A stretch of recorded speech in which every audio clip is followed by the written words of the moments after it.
Tre vëllezërit e Skënderbeut u zhdukën në heshtje, jo në fushbetej, jo duke luftuar, por në zemër të perandorisë osmane, në oborin e sultanit.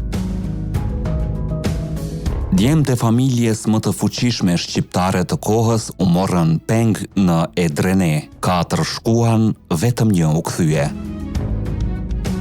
Çfarë ndodhi me 3 të tjerët? A vdiqën nga sëmundjet e kohës apo u eliminuan nga vetë perandoria që i mbante peng? Në këtë video do të zbulojmë një nga misteret më pak të njohura të historisë së familjes Kastrioti. Por para se të vazhdojmë, nëse ju pëlqejnë historitë të tilla që nuk i keni dëgjuar në librat e zakonshëm, pëlqeni videon dhe abonohuni në kanal që të mos humbni historitë e ardhshme. Në fillim të shekullit 15, Shqipëria nuk ishte një shtet i bashkuar. Ishte një mozaik principatash që përpiqeshin të mbjetonin mes fuqive të mëdha. Një nga princat më të rëndësishëm ishte Gjon Kastrioti, sundimtari i një territori të gjerë në Shqipërinë e Veriut dhe të Mesme. Por presionin nga perandoria osmane po rritej çdo vit. Sultani kërkonte diçka shumë të qartë, besnikëri absolute. Dhe për ta siguruar këtë besnikëri, përdorej një metodë e njohur në atë kohë, pengjet princërore. Kështu, Gjon Kastrioti u detyrua të dërgonte 4 djemtë e tij në oborin osman në Edirne, që atëherë ishte një nga qendrat kryesore të perandorisë. 4 djemë të rinj u larguan nga shtëpia. Reposh Kastrioti, Stanish Kastrioti, Konstantin Kastrioti dhe më i riu prej tyre, Gjergji, që historia do ta njihte më vonë si Skënderbeun. Ata u rritën larg atë dheut, në një botë tjetër, nën disiplinën e rrept të oborit osman. Në burimet historike përmendet një fakt tragjik.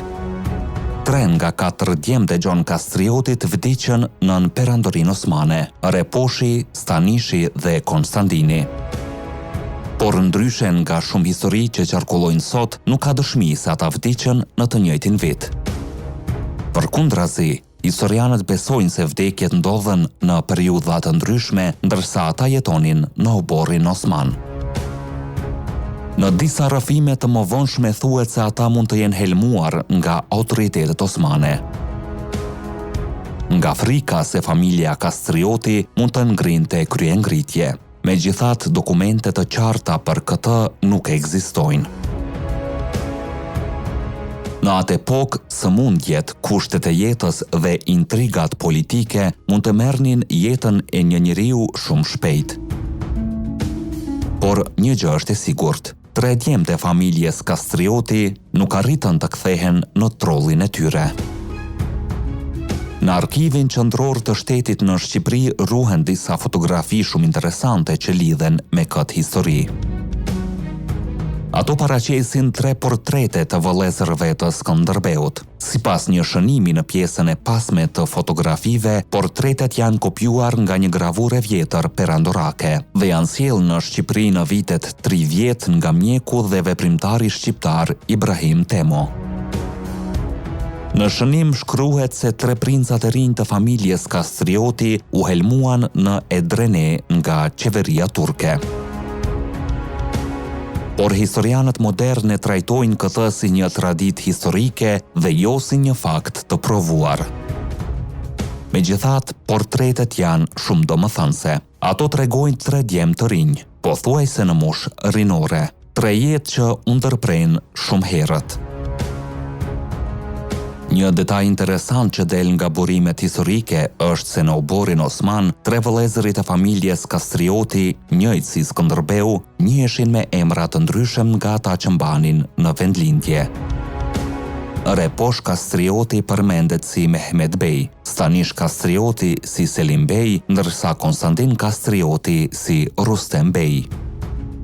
Kjo ishte një praktikë e zakonshme në perandorinë osmane, ku djemtë e princërëve që dërkoheshin peng në obor shpesh merrnin emra dhe tituj osman, si pjesë e edukimit dhe integrimit të tyre në administratën dhe ushtrinë e sultanit. Një detaj tjetër interesant lidhet me mënyrën se si këto portrete mbjetuan deri në ditët tona. Në shënimet që i shoqërojnë fotografitë thuhet se ato janë kopjuar nga një album perandorak që gjendej në bibliotekën e pallatit Yıldız. Një nga rezidencat më të rëndësishme të sultanëve Osman në Stamboll. Ky album sipas rrëfimit përmbante gravura të princërve dhe figurave të rëndësishme që kishin kaluar në oborin osman. Në vitet 30 të shekullit 20, mjeku dhe veprimtari i shquar Ibrahim Temo arriti të siguroj kopje të këtyre gravurave dhe t'i dërgoi në Shqipëri. Fal këtij veprimi, sot në arkivat shqiptare ruhen disa nga imazhet e ralla që besohet se paraqesin tre vëllezërit e Gjergj Kastriotit Skënderbeut, të cilët u rritën dhe humbën jetën larg vendlindjes së tyre.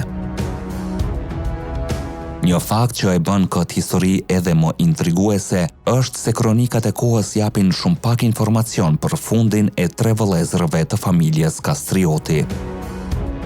Ndryshe nga figura e Skënderbeut, për Eposhin, Stanishin dhe Konstantinin, burimet janë të ralla dhe shpesh të paqarta. Kjo ka bërë që me kalimin e shekujve të lindin shumë teori.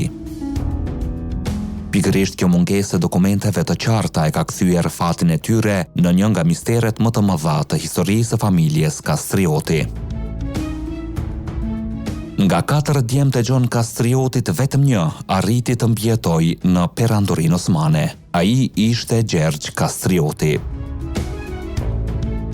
Ai u bë një nga komandantët më të talentuar të ushtrisë osmane dhe fitoi titullin Iskanderbej apo Skënderbeu.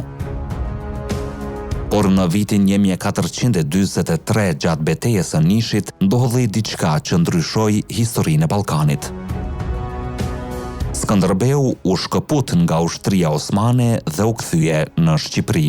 Atje ngriti flamurin e kryengritjes dhe filloi luftën që do ta bënte një nga figurat më të mëdha të historisë shqiptare.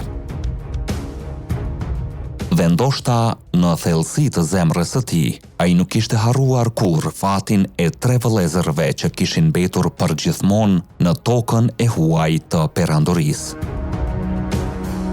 Po ju çfarë mendoni? A vdiqën tre vëllezërit e Skënderbeut nga sëmundjet e kohës apo u eliminuan nga intrigat e oborrit osman? Shkruani mendimin tuaj në komente, sepse debatet historike shpesh zbulojnë këndvështrime shumë interesante. Dhe nëse dëshironi të mësoni histori të tjera të pazbuluara nga e kaluara shqiptare, pëlqeni videon dhe abonohuni në kanal. Ne jemi Histori Epike, aty ku e kaluara rilind. Deri në videon tjetër, qëndroni krenar dhe të vetëdijshëm për gjakun që rrjedh në damarët tanë.